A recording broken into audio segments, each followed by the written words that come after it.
Hey guys, my name is Ben Hartley with Six Figure Photography, and today we are going to talk about the most important image on your website. There are so many images, obviously, that are going to be showcased on your website, and then there's one in particular that should stand out among all the others. And if you haven't figured it out yet, that is going to be your headshot. You guys, there's a number of reasons why this image is so important, so critical to booking the right clients, to getting the jobs that you want, and ultimately accelerating your brand. I do want to say that we're going to get into a full breakdown of exactly how we created this image. We're talking about settings, lighting setups, where we got everything, ideas, problems that we solved. It's going to be awesome. Okay, let's talk about why this is important first, though. Look, people, they want to know who they're going to trust with their memories. When a bride, when a new mom, when a mother of a senior, whatever it may be, arrives on their site, they want to know who's going to be the photographer. Who are they trusting to capture these memories? You need to just simply show yourself, okay? Next up, if you are going to charge $10,000, you better look like a $10,000 photographer. And this goes outside of even pricing. Whatever your niche is, whatever the type of client that you want to attract is, you need to look like the type of person that would service them. For example, if you're going to be, let's say, a newborn photographer, you want to look like someone who would photograph newborns. Maybe it's going to be a brighter image. Maybe there's going to be a bigger smile involved. Maybe the colors might be a little bit more vibrant or bright and inviting. Whatever it may be, you need to attract that type of client. For us, we're $10,000 wedding photographers. I want to look like a $10,000 wedding photographer in our headshots. Look, clients are going to hire those that they relate to or they want to be like. This relates to our last topic.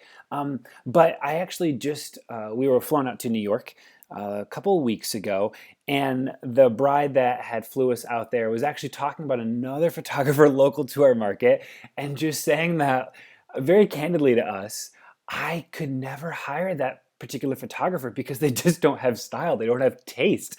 Look, couples want to hire someone that they feel like they can relate to, that they feel like can hang with them and their crowd. Or quite honestly, we're going to be photographing a wedding here in the next couple of weeks. And I can just tell that the bride, she wants to be in the same type of crowd that we are in. Look, if you don't value your own photograph, your own headshot, why should they in turn value photography? Why should they hire you? This is a huge thing, you guys. I have seen countless photographers' websites where their headshot looks quite honestly terrible. It looks like they didn't really put much care into it. Maybe they just asked a friend or family member to take a quick picture. And it's one of those things that the client responds to that. If your picture isn't going to be worth anything, why should they further invest into their own memory? You kind of need to set the bar. It's the same reason that you show wall prints in your meeting space. You show the type of stuff that you want to sell. If you want to sell beautiful high-end portraiture, if you want to sell memories, if you want to sell this type of professional experience, you need to show that own professional experience, that own high-end photography for your own headshot. And next, this is more of a subconscious thing that I believe happens in every prospective client's mind. If they see this image, all right, if this is what you do when you have all the time in the world, 100% control, then what will the images look like when you don't? Look, a bride, a new mom, they're going to see your image and they're going to say, you had full creative control. You had all the time to set this up, to make this image completely, exactly, perfectly what you wanted it to be, okay? So if your image doesn't quite look too great now, what's gonna happen when you're photographing my daughter when it's raining outside and the timeline got cut short, or my little newborn baby girl who is fussy and maybe it's not the most ideal lighting conditions or whatever it may be. What are you going to do in those situations? And so this image really needs to set the bar extremely, extremely high for what they can expect down the road. So let's take a look. Let's take a look at an image here that we took. I'm going to show you a few different examples. This is the full length headshot that we took here. This is my wife and I. You guys, I wanted to create an image that just had a ton of class, that was a little bit more Vanity Fair-esque, kind of this backstage, behind the scenes type of image that's still extremely polished, but it's showing the set. It's showing this old Hollywood lighting in the background, the C-stands, you know, the backdrop isn't filling up the entire frame. It's cut off there. You're seeing an old wheel cart in the back. And yet at the same time have a very professional, polished end result for us. Everything in this image I wanted to come across as intentionally done. All right, and so we encountered a ton of problems when creating this image. I want to kind of walk you guys through our thought process, the problems that we encountered, how we solved them, ultimately step by step, how we created this image. Now, as you look at this picture, you might be thinking, sure, Ben, you had all the budget in the world. You had all of this lighting set up. You have friends, you have connections. You just kind of walked into someone's studio and you made this happen. And you spent a bunch of money on it. Actually, it's entirely wrong. So this image, we had no studio for it. We had searched for a week to try to find a space. Everybody wanted at least $500. We couldn't find a place that had wood floors that would let us in. We also needed to find a space that had really high ceilings because we didn't want the light to be bouncing down off the ceilings, and our backdrop was 10 feet tall. We really struggled to find a location for this shoot. On top of it, I didn't want to spend a ton of money. Yes, we are a successful studio, but at the same time, that doesn't mean I want to go like just blow money when we don't have to. Everything that you're seeing here, apart from the gear that we ended up already having, we invested $156 into the shoot. It was not done in a professional studio.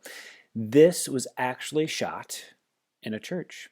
All right, and so that's going to be the first problem I want to discuss is trying to find a location. We needed huge ceilings and we needed wood floors. We couldn't find either. And so we shot this in a church atrium that had, 50-foot tall ceilings, but it was broad daylight, huge, ugly green carpet. And get this, the wood floor that you're seeing there, we couldn't find wood floors. We went to Lowe's, you guys, and we bought a $20 roll of wood laminate floor, and we just rolled it out. That's what we're on right there. We are in a church atrium with a $20 roll of fake wood floor. All right, so let's take a look at what this scene looked like. This is the church atrium that you're seeing right here. You get to see our $20 faux wood floor laying out right across there. We then went to a secondhand store and we found this used canvas backdrop. It was $40. It's like a 10 by 10 giant backdrop, and it really had a great kind of modeled look to it that fit the kind of imperfect quality that we were going for. Take a look at these old prop lights. We found these at an old camera store, and we just asked the guy. They were for sale. We didn't want to buy them. I didn't want to buy these lights for $150 a piece. We just offered if we could rent them for the day. We rented them for $36. All right, all those prop lights in the background there with the C stands. And then for our main lighting setup, I'm going to get to explaining the full lighting setup here in a bit, but I don't have a huge, large softbox. I have a little 2x3 softbox, but we wanted something huge, giant, super soft light. We rented a 72-inch parabolic umbrella from a camera store. Yes, it cost $60. That was the biggest investment that we had, was that parabolic umbrella right there. And again, we're just in a church atrium, broad daylight, and yet this is the image that we're creating. So I want to talk about how we go from this, not shooting at night, but this right here, to this. All right, so let's take a look at our setup right here. So Um, we have our floor right here just so we can kind of clearly lay it out for you guys. Our backdrop stand is right here, and you're going to notice that we intentionally offset it to not extend all the way behind us. We wanted kind of this imperfect quality to show that there's a background space behind it. We have our 3 rented heat lamps right here.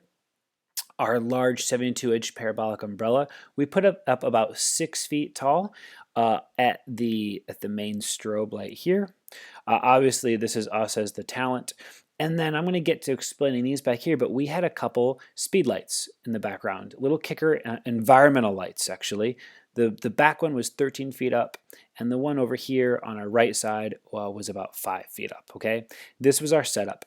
One of the things that I love about this setup is I'm really drawn to this single fill light. I love a huge, giant fill light, one light, and I think it just gives this. It's a very image quality. I guess that it kind of harkens ideas of like old, like Renaissance paintings. It's this giant one single window light lighting a subject. I love that quality. A single light is the main key light there. These backlights here, yes, they are falling on our subject, but they're really there as environmental lighting, and I'll get to that in a minute. Here's some of our gear breakdown, okay? So we used a Profoto D1000. That's what's right here inside of our 72-inch parabolic. That is our main key light. This is the parabolic umbrella that we use. We did put a sock over it to soften it up. The reason we put a sock over this light, I'll go back and show it to you here. This giant sock right here is just with the parabolic reflective umbrella, you tend to get a little bit more specular highlight. We wanted to soften that down a little bit. That's another reason too that it's feathered so much. When I talk about feathering the light really is coming out from this point and it's shooting out across here. The light that extends off to the side is going to be feathered off, very soft, and that is really what's going to be hitting our subject. When we start getting into 2 people here, you also need to make sure that the person closer to the light is getting the feathered light, while the person further away is going to get a closer to the core light here, and that's just dealing with the inverse square law. We won't get into that right now. We have a couple 600s in the background with full CTO color gels on them, okay? So these are just 2 speed lights. It doesn't matter if they're 600, 580s, young lows, I don't care. And we put on a gel. CTO just means color temperature orange, and a full just means it is a full concentrate of the color temperature orange. You could also get half CTOs, quarters, eighths, all that kind of stuff. We then used a variable ND filter, which I'm going to explain here in just a little bit. And this allowed us to shoot at 1.4 with strobes. And then our main setup here was a 5D Mark III, a Sigma 85 1.4, and then triggering our lighting here is a Canon STE3RT. This is just a wireless trigger for these 600s. The 600 then triggers the Profoto. All right, so now let's take a look at our settings. We always, whenever dealing with off-camera lighting, we have to address it as 2 exposures, okay? And so the first exposure is with flash off. Keep your flash off and only deal with the ambient light. So here we are, ambient light. We have an 85 millimeter. This was shot at 1.4 at f2 or at 1/200th of a second at ISO 100. This is the light that we're getting, okay? I wanted to shoot at 1.4 because I wanted that shallow depth of field for the background to go real soft, very buttery. And then other than that though, I couldn't darken the image anymore. The max sync speed on our flash is going to be 1/200th of a second. I can't turn my ISO down any further. And so here I am. I'm stuck at f1.4, 1/200th ISO 100. And so this is where the ND filter comes in. The ND filter is like sunglasses for your lens. It just screws right onto the front. Ours is variable, which means I can twist it to make it go darker or lighter. And so now with the ND filter here on my camera, I was able to darken it all the way down. Okay, this is what my shot looked like without the flash. What you're seeing in the background here, this little light, this is just one of those heat lamps. Only one of those heat lamps worked, those little prop old Hollywood lights. So here I am. I now have an incredibly dark image, and yet I'm still shooting at 1.4, 1/200th ISO 100. My settings did not change, just the ND.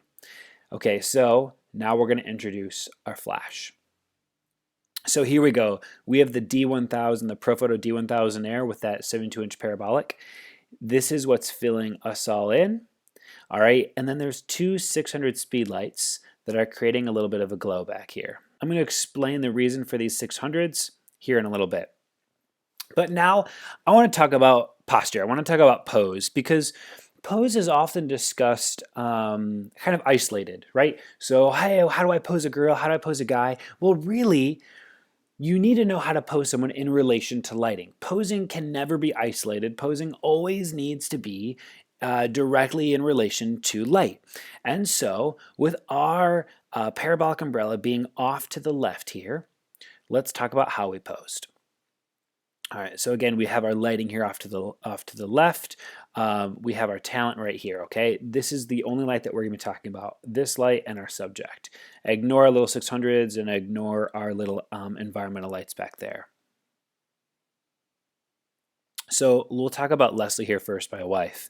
Her nose should always be towards the light. Okay, with my light off to the left, you want the woman to always turn her face so the nose is pointing towards this light. What this is going to do here is it's going to short light her.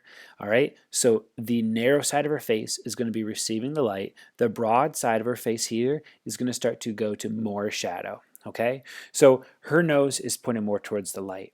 Now, for me, I wanted to go with more of a split lighting, okay? So for myself, my nose is pointing straight at the camera, and that's creating this nice highlight on one side of my face and a shadow on the other side of my face. And so what's really awesome is we were able to create extremely flattering lighting for both myself as the man, my wife as the woman, all in one pose, okay? So split lighting for me, short lighting for her. Next up, our figure, all right? So we want a nice curve for my wife. And so to have her actually do a little bit of a T-pose. A T-pose is where the guy is straight on, all right? And then the girl is teed into him, okay? And so my wife is kind of teed into me. We are at a perpendicular to each other. And then for her, the small of her back is arched and my hand is pulling her waist in deep to me, okay? She's rolled back her shoulder here, and then the weight is on her back foot, which causes her front leg to bend and continue this curve around, okay? Now for myself, I'm going to broaden up. I'm going to be kind of like straight onto the camera, and this creates a nice broad shoulder look for the guy. Okay, so now I'm nice and broad, she's nice and narrow, and has this beautiful curve that's going to go along. Let's continue to show how this is accentuated here with a full body shot. All right, once again, I talked about it's so important for your model, for the girl, to have her weight on her back foot. When the weight is on the back foot here, it causes this front leg to bend. And when you bend the front leg, it continues this motion. If you put the weight on the front leg, this whole line here just goes straight down. Okay, so always bend the back leg. Always put the weight on the back leg, bend the front. Now for me, you don't want the guy to have the weight on both feet. This is called contrapostal. All right, I learned this back in art history when I was an art major in college, but the weight is shifted. No, it is not a dramatic, all the weight on one foot and a deep bend of the leg, but my weight is shifted, all right, here, and one of my legs is gonna have a slight bend to it. This little shift in weight makes for a much more relaxed, approachable, comfortable look. The difference here is if I had my weight on both my feet evenly, it's going to look flat-footed, it's going to look awkward, and quite uncomfortable. Okay, here's another problem that we ran into. We rented these old Hollywood lights. We wanted that feel. We got them back to the studio. I actually expected none of them to work. Well, one of them worked here on the right. The other two did not work, okay? There's no light there. Now, you're going to notice that we wanted to turn them on. We did. We essentially turned them on in post. I'm going to get to that in a minute. But when you turn on these lights in post, there needs to be this glow, all right, that's falling onto us. in order to be believable. If I just simply turn these on, like this, brought the exposure on these lights without there being any actual result of that light, it would not have been believable, okay? So here we are, here's the image without any backlight, without any of those 600s with those gels going off, all right? There's no glow on me or on Ben Adams in this situation. There's no glow on the stands. There's no kind of warmth on the backdrop. And so what we did was we introduced a 600 here with this gel. We gelled it orange so it would match the color temperature here, this 3200 watt bulb from these lights. And we dropped them in the background. Now, these lights here, you're going to notice there's one right here, and there's another. It's actually being hidden on this image, but it was right up here up high. And we pointed them down actually on these lights. And I wanted just to create this little warm glow around the lights. I wanted it to catch the light stands and warm it up. And then again, just to create a nice little rim of warm light behind us to make these old Hollywood lights look believable. All right, check this out. Check out these warm highlights that the stands are catching. The warmth here on this light right here, again along the hair, it just did really beautiful things. And these lights aren't even working, you guys, okay? This is what was so awesome about these 600s with the orange gel. It really brought the image together. And this is where having a vision, pre-visualizing the shot really helped. I knew that I was going to turn those lights on later in post, and just thinking ahead of what the end result needs to be like, how is it going to be believable, and knowing that creating that little warm light in the background was going to be fundamental to having that occur. Now, the way that we did this, it's just in Lightroom. I do not use Photoshop very much at all. Very rarely do I ever open it up. I try to stay in Lightroom as much as possible. I just went ahead and used one of these circle gradients, dropped it right overhead of the light. I did bring the feather down a little bit here. It was out of focus, so I made sure that it was slightly soft. The exposure is obviously cranked. The contrast is put up a bit to create a little bit more of that harshness in the light quality. Clarity is increased to bring up that harshness as well. Because the exposure was put up so much, it did introduce noise, so I had to increase our noise reduction here to 56. And then I had to actually make it warm. I simply just did this with temperature, tint, and saturation, all right? And created a very believable setup. So check out this image. This is straight out of camera on the left, you guys. Raw, not a JPEG, nothing done to it, straight out of camera on the left. All right, already things are dialed in to have this image look very good right out of camera. That's my goal. Let's get it done right in camera as much as we can. You'll notice that the lights are off here. And then in post, we've turned on these lights with that brush that I was just talking about. And then from there, we've just introduced a little bit more contrast, a little bit more pop in the skin, all done purely right inside of Lightroom. Check these out, guys. This is a set of 3 of the images from our shoot. I love this one on the left here. You're going to notice shooting at 1.4 allowed this backdrop and these lights to just soften up to create this really romantic image. It actually kind of reminds me of Taylor Swift's Wildest Dreams new video, right? Here in the middle, a full body shot. The wood floors, our faux wood floors, are doing their job perfectly. We've got this warm light on the backdrop. It looks stunning. My wife, her pose looks amazing. You'd never guess this woman had a baby 11 months ago. She looks so incredibly good. And then here, a nice solo headshot here for myself. Same thing, a nice tighter in image, compressed in with an 85 millimeter. We went with this 85 millimeter because we wanted that really beautiful focal length that is a perfect amount of compression with that shallow depth of field, rather than the 7200, which wouldn't have given us this soft, buttery look in the background. I wanted that real buttery, shallow depth of field that the 8514 gives. That focal length is just such a beautiful portrait focal length. Nothing's going to really be distorted. It's just going to make the person look compressed in and narrow enough without overdoing it. The 50 could have also worked, but I think the 50 creates a little bit too much of the environment. It brings in too much of the background into the scene. And I wanted to keep the focus here, obviously, on the people for these images. You guys, This is something that you have to do. Create a perfect headshot for your business, for your brand. It will do so much for your client base, um, for your bookings, and again, for your brand. And really, when I say your brand, I'm talking about your price point. All right. Don't slack off on these. Make them look amazing. Thanks for watching, guys. Enjoy. I hope you got some great ideas for your own headshots. We'll talk soon. I'm going to have links in the show notes for all the gear that we used for this, diagram breakdowns for you guys, so you can really take all this in. Thanks again, guys. My name is Ben Hartley with Six Figure Photography. We will talk soon.